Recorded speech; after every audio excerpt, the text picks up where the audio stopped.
Good morning. আজকে আমাদের office এসেছে এমন একজন মানুষের সঙ্গে কথা বলো। আমি আমি প্রত্যেকটা প্ল্যানে বলতাম সাজদা বিবি ম্যাডাম, কিন্তু আমি কোনদিন চোখে দেখিনি। কারণ নর্মাল বেস্টিজ যারা করে তারা নর্মালি থাকে।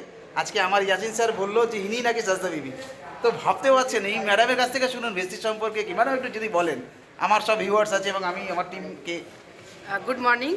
Good morning. मेरा नाम साजदा बेगम, मैं तोपसिया में रहती हूँ। मतलब छोटा सा काम शुरू किए थे 5,000 से।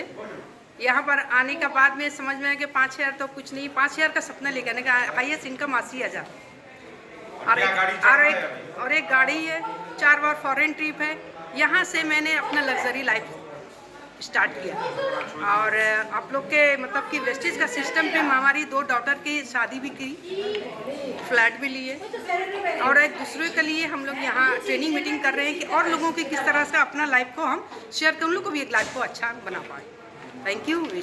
ওকে ওকে, তাহলে বুঝতে পারছেন বেস্টিজ শুধুমাত্র প্রোডাক্টস নয়, বেস্টিজ একটা মানুষের লাইফ চেঞ্জ করে, শুধু তাই নয়, আরও কিছু মানুষকে আমরা লাইফ চেঞ্জ করতে পারি। Wish you well.